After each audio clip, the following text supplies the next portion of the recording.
The inquest is the final chapter. For that moment, you live that case and you live that life and death of somebody. West London, one of the busiest coroner's jurisdictions in the country, with over 4,000 cases a year.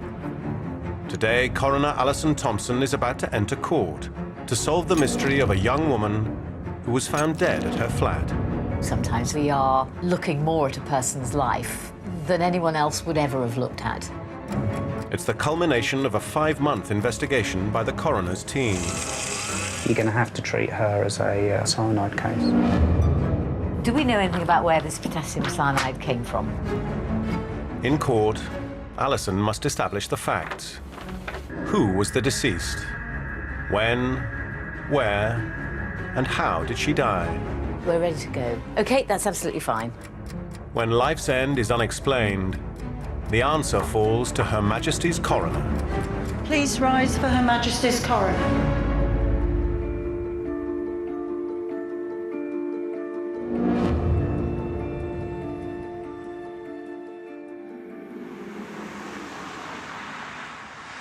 It's a Tuesday morning in March, when the coroner's investigation into Jessica's death begins. At Uxbridge Mortuary, the technicians are preparing her for a routine post-mortem examination. Coroner's office, good morning.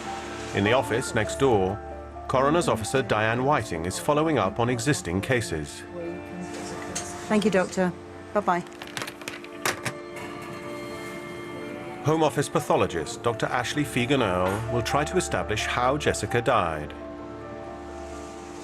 Here we have a lady with bipolar, which is a risk for suicide. It's believed she's taken a medication overdose. We're going to look for any unnatural potential causes, any injuries to the neck, any signs of deliberate self-harm, any injuries to the wrists.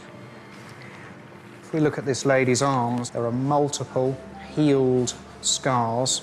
It's not uncommon to see a few marks on the inner aspect of the wrist, but in this lady, they're very extensive. They're passing from wrist up to the crook of the arm. They're also on the back, and more unusually, over the front of her thighs, but all indicative of a history of previous acts of deliberate self-harm. And this is a relatively common finding with a number of suicides that we deal with. The other issues we're looking for is whether there's any evidence of third-party violence. So there's nothing externally of note, so we'll move to the internal examination now. Yes. OK. Dr. Fegan-Earle is about to begin the examination of Jessica's internal organs when Diane calls him out of the mortuary. I literally put the phone down, scribbled the note and brought it out. Do you want me to get the police to go and fetch it? Yeah, we're not opening her today until we know. We will leave that, and we need to find out a bit more, because what's the implications of potassium cyanide? It'll give off cyanide. We'll leave it and see. We need more info. Right, would you like me to get the police to go and fetch the container? Or what? Yeah, I want to know if it's open. Because if it's not open, fine. But if it's open, you're going to have to treat her as a cyanide case. It's the first time the coroner's team in West London has had to deal with a suspected poisoning like this. We had a phone call from someone who lived at the house to say that a pot of potassium cyanide had been found in the bedroom. They immediately stopped the post-mortem examination because there's sort of a real risk with certain chemicals that gases might be given off, and this could be very dangerous to the pathologist and the mortuary staff. If there is cyanide inside her, this young lady's body ought to go to a very special unit at St Thomas's Hospital where they deal with chemical deaths and that kind of thing. The family have booked a funeral in 3 days, so we really are racing against time on this one. Until a full post-mortem examination can be carried out to establish how she died, the coroner will retain Jessica's body.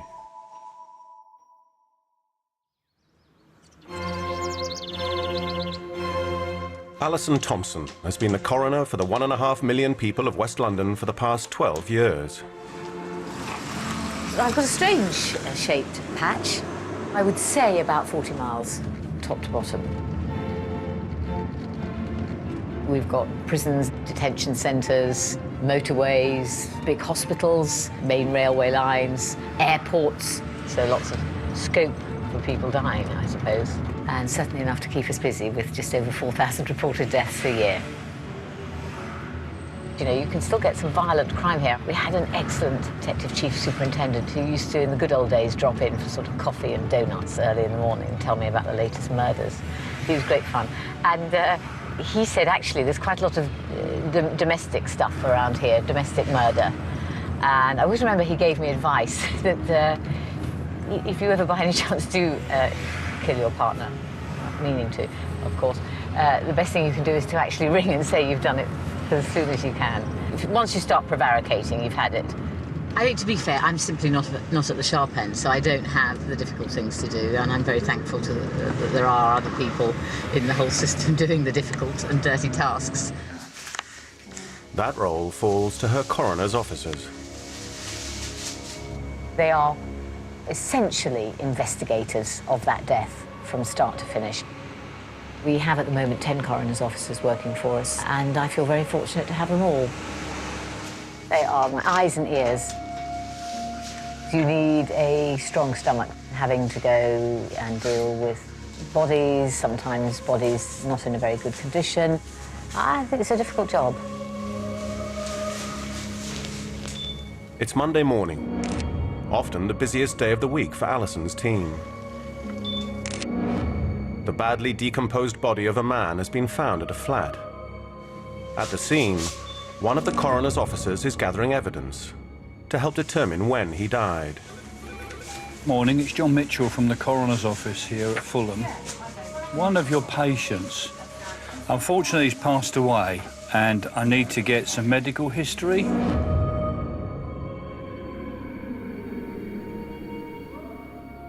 Yes, at home.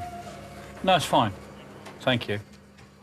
At the court in Fulham, coroner's officer John Mitchell is trying to piece together details of Fred's life. It looks like he'd been there for some time. There are plenty of clues in Fred's fridge, where the food is nearly 3 months old. And he's got no other history apart from the blood pressure. Thank you very much. Thanks for your time. Thank you. Bye-bye. Well, he hasn't been seen at the GP since 2007. He's an unknown quantity as far as the doctor goes.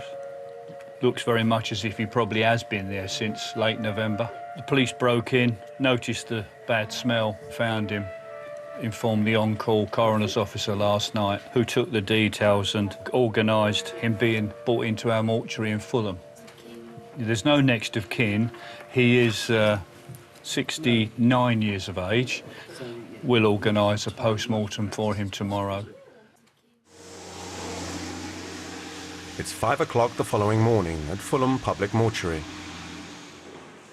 Manager Dave Colvin and Deputy Manager Lenny Browse are preparing for the morning's post-mortem examinations. Visceral bag for containing the internal organs when they have been dissected. Shroud. No one goes out naked. Always go out with a shroud. Let's see. Block, which goes under the shoulders or under the head. Just preset everything, have it ready. Like anything else, the secret is in the preparation. Fred is one of 4 routine examinations to be carried out today by Dr. Olaf Bidritsky, who followed his father into forensic pathology. I do really enjoy coming to work, which I think I'm very privileged. I'm a very morning person anyway, and it's quite a morning-suited job, so when the alarm goes at 5, I do genuinely think, great, I wonder what we'll have today. There appears to be a beard and moustache on the face. The ears are not obviously pierced. The fingernails are 2 to 3 millimetres. I really enjoy doing post-mortems, and I quite enjoy the coroner's court side of it. I just enjoy doing the sort of practical side of things. Parchmented abrasion to the back of the right hip, measuring some 6 centimetres, and parchmented black abrasions to the front of each knee, measuring 6 on the left and 5 on the right. It can be quite exciting. When you're looking through bowel at lots of poo, all the glamour fades away very quickly. Having lain undiscovered for 2 months, Fred's body may present Dr. Bidritsky with a unique set of problems. When the body is decomposed, you're just trying to make sure that nothing horrendously untoward has happened, because the cause of death is probably going to be unascertained.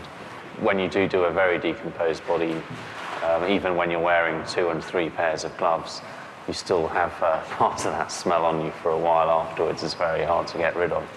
The eyes are partially destroyed by the decomposition process that appear brown. I've even done a case where the body was very mummified, very desiccated, lots of sort of decomposition-related holes in the body. And actually, when we opened up the chest, there was a dead mouse within the chest. And that's not unusual. The examination moves on to Fred's internal organs. You can just see part of the liver, which instead of being a lovely mahogany brown colour, is a very pale yellow colour. So this, to me, already says that this man is suffering from cirrhosis of the liver. Now, lots of causes for that, but unfortunately in this country, by far the most common cause is drinking alcohol to excess. At Fred's flat, there was plenty of evidence of sustained alcohol use.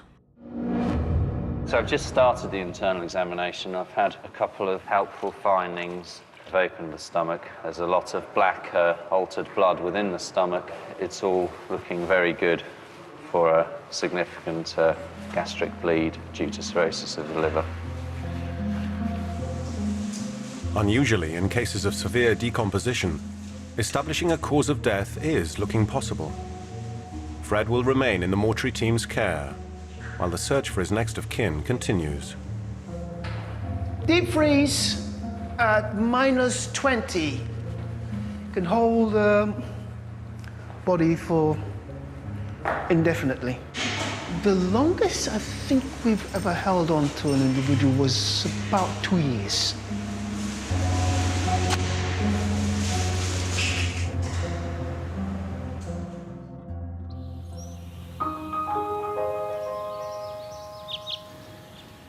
Over 600 inquests a year are held at West London Coroner's Court. These cases are the formal record of how, when, and where people died. She was aged only 28 and she had been found in a state of collapse at her home. A note found near to her suggested that she'd taken an overdose of medication. Today, Alison is hearing the inquest of a young woman who appears to have taken her own life.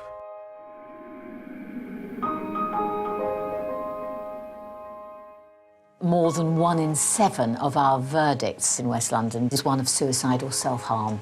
And it has been as high as 1 in 5. Hello, Mum. Thanks very much for doing all this extra work on it. It's really very helpful. And we've got the original note now, found by her dog walker. Yes. Saying, do not resuscitate. Now she has Petra's suicide note, the coroner will be able to decide not only how she died, but whether she meant to take her own life. Petra was the second youngest of Peter's 4 daughters. She died just before Christmas. She was a lovely little friendly girl, very sharp. Several people wrote to us at the time of her death. They said she brought joy into her room, and she did. She was that sort of girl. Very, very much loved by all of us. At the age of 13, she contracted anorexia, which is a form of depression. Finally, at the end of last year, she'd had enough of trying to get better. She'd managed to get through the internet some pretty nasty antidepressants to the tune of 300. One morning, my wife is rung up to be told that she'd been found in her bedroom on the floor, totally unconscious. She was in the Charing Cross resuscitation unit. Absolutely fantastic doctors who did all they could. Unfortunately, one could tell she was brain dead, and one would have had to make a decision then whether to cut it off or not. Thank goodness she died, actually, from heart failure. But not easy.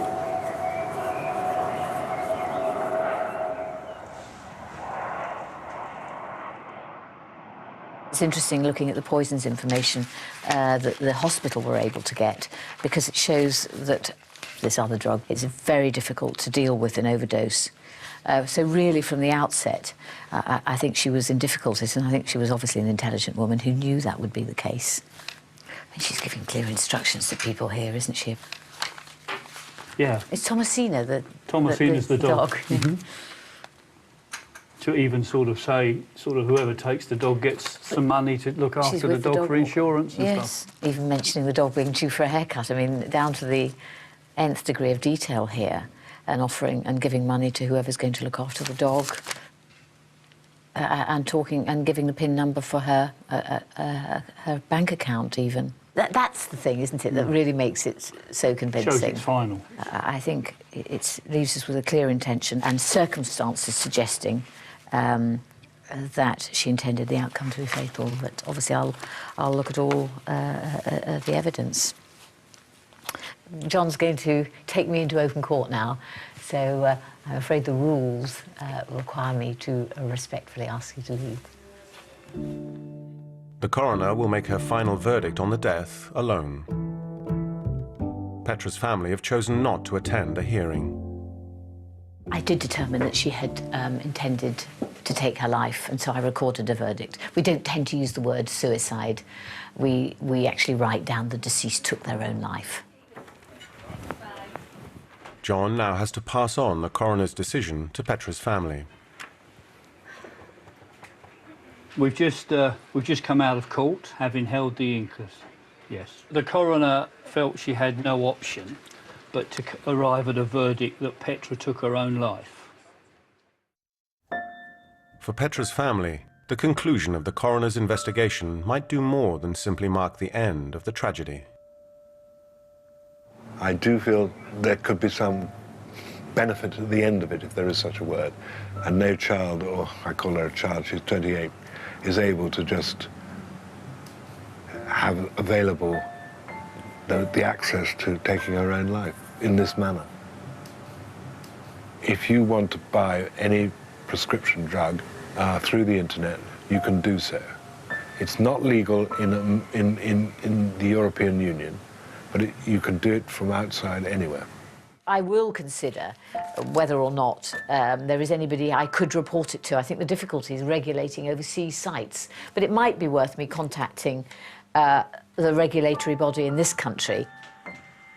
I think it's probably one of the most important features of what we do, actually, is prevention of other fatalities. It's something tangible.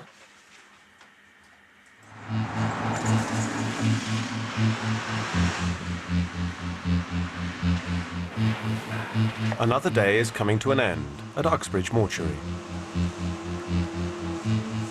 Technicians Cheryl and Cassie are tending the deceased and preparing the mortuary for tomorrow's cases. My other half, he thinks it's brilliant that we do this type of thing. He thinks it's really good. He certainly couldn't do it. My son's got more of an idea now about what I do, but my daughter thinks I send people to heaven. Sometimes you do get quite involved. Say if it's a suicide and you start feeling sorry, and you really shouldn't maybe do that. You should just get on and do the job. You're aware that there's a family that, you know, their parents that are going to bury their child, and that's awful, even from a young child to sort of a teenager, 20s. And that's horrible, because life dictates that a parent shouldn't bury their child. It's meant to be the other way around. Coroner's officer Diane Whiting has travelled to Fulham to brief the coroner on Jessica's unique case. Diane, come in. Mum, we've got a young lady of 27 years of age, living with her boyfriend, who was found dead in bed with notes left, and a tub of potassium cyanide was found in the room. Although I have to say that wasn't found until later, after her body had been moved over to us at Uxbridge. None of us realised what the dangers were. They're dangerous suicides in a sense. You never fully know what someone has got. So you've just got to treat everybody exactly the same and take precautions. And we had one young lady who swallowed razor blades. Oh, yeah. And I mean, that could be really dangerous if you're not aware. But I think with the internet, you know, you're hearing of more and more cases where people are you know, getting stuff online and mixing up concoctions and gassing themselves. And of course, anyone else that then goes into that environment, be it the scene where the suicide's being committed or the body itself, is at risk. The situation is at the moment that we're advised to move her up to one of the London hospitals for a post-mortem examination. I think, isn't it? They had a detector which would have detected cyanide gases had they been present, and there weren't any. The chemical probes used to detect cyanide gas at the specially arranged post-mortem failed to reveal whether Jessica had taken the poison. But at the scene, a spoon and glass were also recovered. The glass had traces of potassium cyanide on it. The coroner wants to know if Jessica herself left any information about what she'd taken. Did the note give us any clues? Did she say anything in the note? No, they were basically sorry Yeah. to family members. They weren't indicative of what was in her mind. You don't happen to know what the note on the door said? Just basically, don't come in. Don't come in. Call the police. Otherwise, her partner would have come in. Did the police look at her computer? She had used her computer Yes. to research the use of potassium cyanide. So we still haven't got a final cause of death yet. We are still awaiting toxicology. They're doing quite extensive tests. Lovely, and I'll be in touch with you. Yeah, we'll speak about again in that. 3 weeks. Okay, lovely. Thank Yeah, you. thanks, Diane. Thanks. a lot. Bye-bye. Bye. Jessica's blood samples may hold the key to how she died. But because cyanide cases are so rare, the tests must take place in France. It'll add another 6 weeks to the coroner's investigation and keep Jessica's family waiting. Yes, hello, it's John Mitchell from the coroner's office at Fulham. Yes, plastic bag over his head. How many witnesses do you have? At Fulham Coroner's Office, things are proving more straightforward in the case of Fred, who died alone. Morning, John. Good news. He's not as decomposed as we thought, and actually I managed to get a cause of death on him. He's got cirrhosis of the liver and he's got a significant bleed in his bowel due to esophageal varices.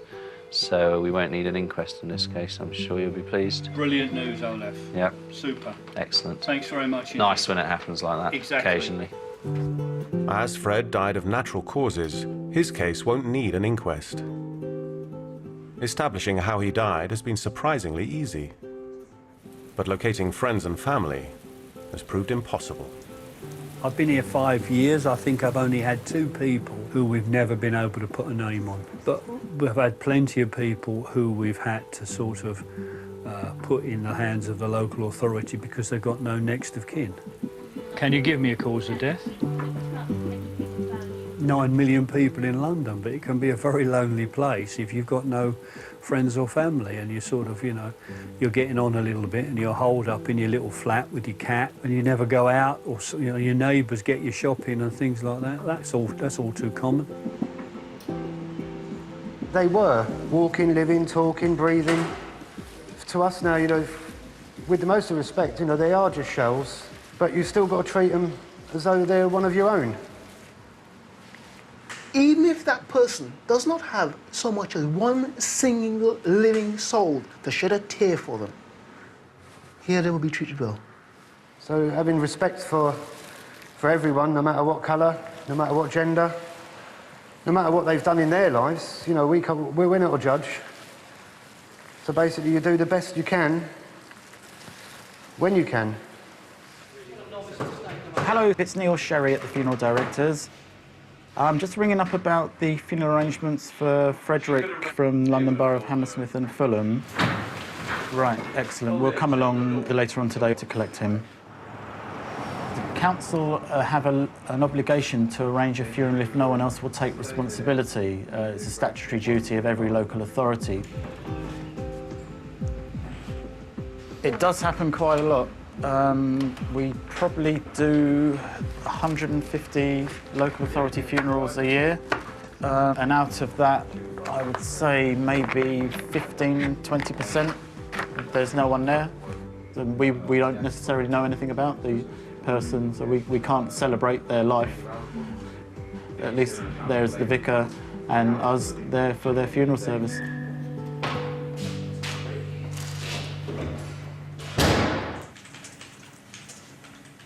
It's the end of the day at her court in Fulham, and Alison Thompson has some good news in Petra's case. I'm always surprised at how many families say to us after a death, you know, we just would love something good to come out of this. We'd like lessons to be learned. Petra took her own life by exploiting a loophole to buy antidepressants on the internet without a prescription. I wrote with good effect, I think, to the Medicines and Healthcare Products Regulatory Agency. They're monitoring the internet for websites operating in the UK. They're making test purchases from the internet so they can monitor more effectively. And they say that really they've got two jobs. One is enforcement to prevent the sale from illegal websites, but also education. Not bringing anybody back, but it just helps families to know that it's been taken seriously and that some good may come of it. 4 months after her death, and the mystery of Jessica's suspected cyanide case is still unfolding. At Uxbridge Coroner's Office, pathologist Dr. Ashley Fegan-Earle has finally received the toxicology results.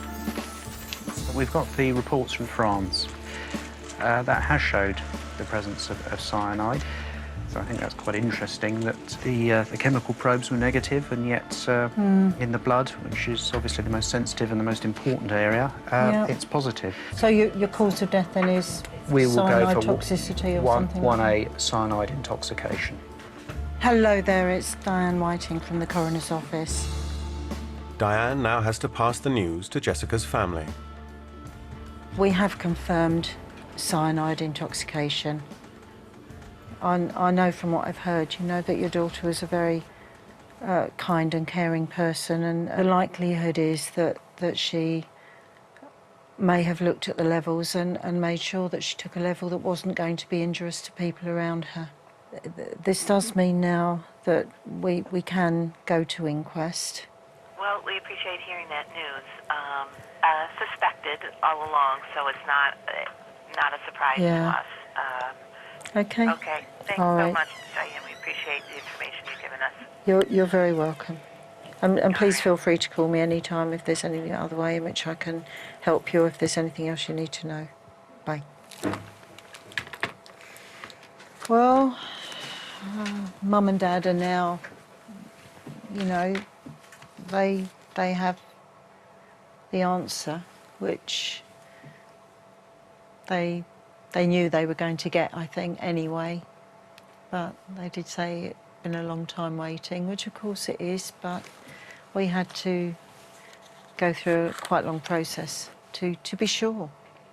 You know, there were times when we weren't sure, and now we are, and now they are. And we can start wrapping things up.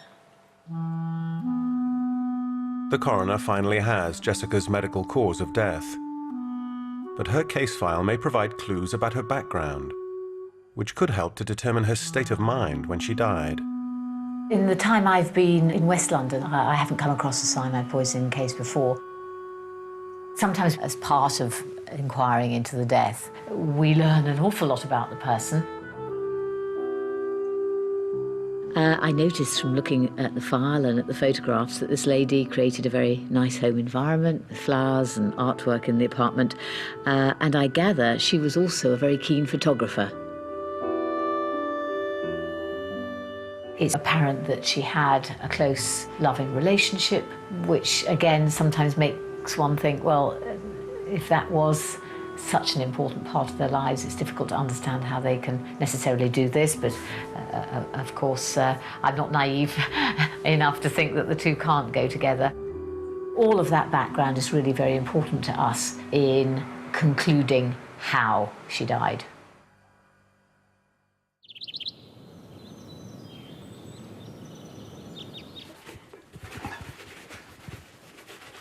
It's the morning of Fred's funeral. He died alone, and his body lay undiscovered for 2 months. Without family or friends, it's been left to the local authority and undertakers to arrange the service.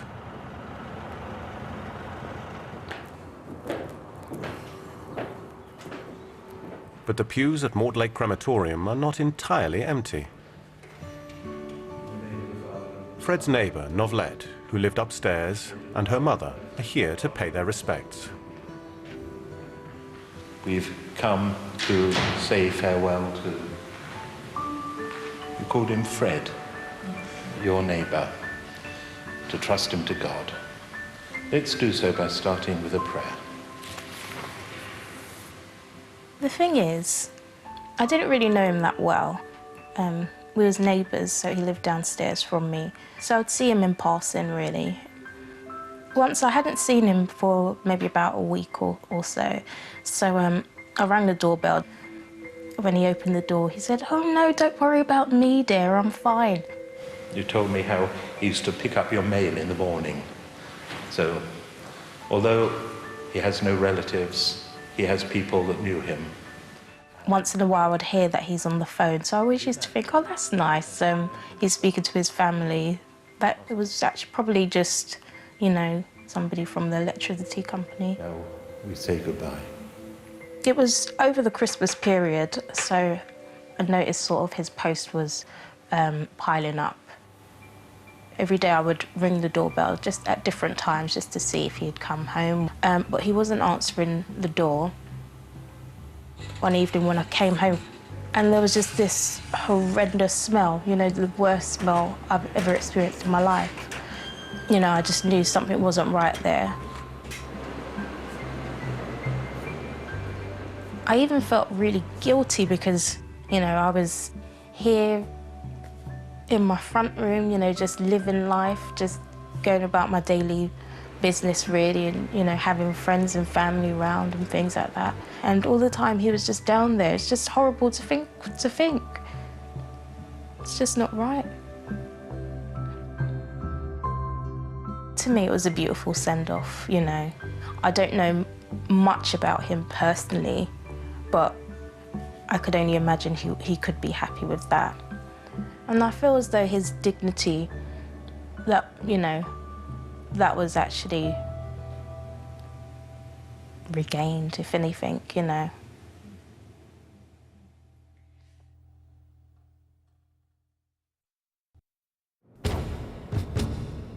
Thursday, the 14th of July. The West London Coroner's 5-month investigation into the sudden death of Jessica is reaching its conclusion. Today, the inquest is being heard in court. It's a legal process steeped in history. Things have changed gradually over the last 800 years. For example, we now can't hear inquests in public houses, which is rather a shame. We don't go through the whole palaver of, oh yay, all those people having anything to do with the sitting of the coroner's court. Draw nigh and give your attendance, God save the Queen. We don't do that anymore. When I come in, I set up the court. I make sure the sound equipment's working. The coroner has summoned 6 witnesses to testify. We've asked everyone to come for 9:45. Including police and chemical specialists, along with pathologist Ashley Fegan-Earle. Good, thanks. They have to promise to tell the truth or swear on a holy book to tell the truth. We have the Quran, a Bible, of course, an Old Testament for people of the Jewish faith. The Sikhs have a special holy book, which is always kept wrapped in a cloth so that we don't touch it. You know, it's only for believers. We're ready to go. OK, that's absolutely fine. Please rise for Her Majesty's Coroner. Under English law, cameras are banned from filming in open court. What follows is taken from the court's own transcripts. The purpose of the hearing is to determine and record when, where and how this young lady died. Though the images are representative, the words are real. The evidence I shall give shall be the truth and whole truth and nothing but the truth. Do sit down. The key to establishing if Jessica's death was an intentional act lies in understanding her state of mind. Her partner, who found her, is here to testify. I do apologise because I know this is something of a sad reminder of all the events in February, but your evidence is very important to us. Obviously, you knew her well and you saw something of the illness. A lot of effort was required to remain at what normal people would consider... An equilibrium? Yeah, it was difficult for her. And that morning I was concerned at her level of calmness because that was unusual. Did you have any contact with her during the day? Yeah, she was texting me up to about 2 or 3 p.m.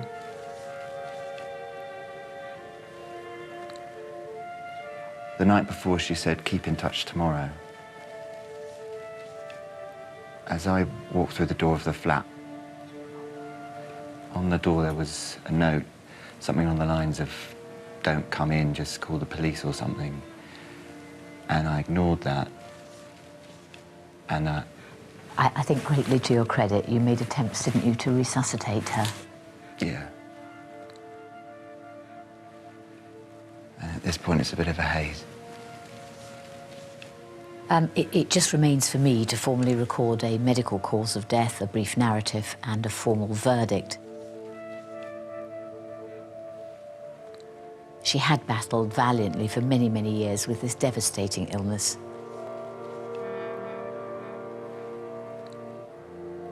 So I'm going to formally record a verdict that she took her own life.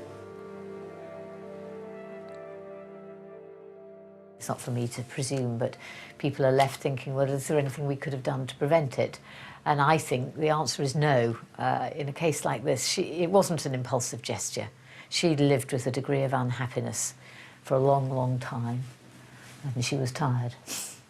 And I think she made it clear, but she nicely made it clear also in her notes that she loved them all and that they must not grieve for her or think that they could have done any more. And she was at pains to point that out. Hello, my name is David. I am Jess's younger brother, and I'm speaking on behalf of all of her siblings. Big sisters are truly one of a kind, and Jess was no exception. Good morning. I'm Pat, also known as Aunt Weedy. Jess was a stubborn little munchkin, and she had no problem standing hands on hip, looking up at her dad. Didn't faze her a bit that he was 5 feet taller and well over 200 pounds heavier. I will forever cherish my memory of Jessica sitting in my office right over there saying, Bridget, no one likes boring. You claim that you were no role model, but we all looked up to you. You taught us the definition of perseverance as you confronted adversity time and time again and showed us the meaning of courage. I think this is very useful for families to know that we've pursued things and that we may be making things safer for other people. I was hoping that by writing to you, I may be able to highlight the dangers and try to prevent future fatalities.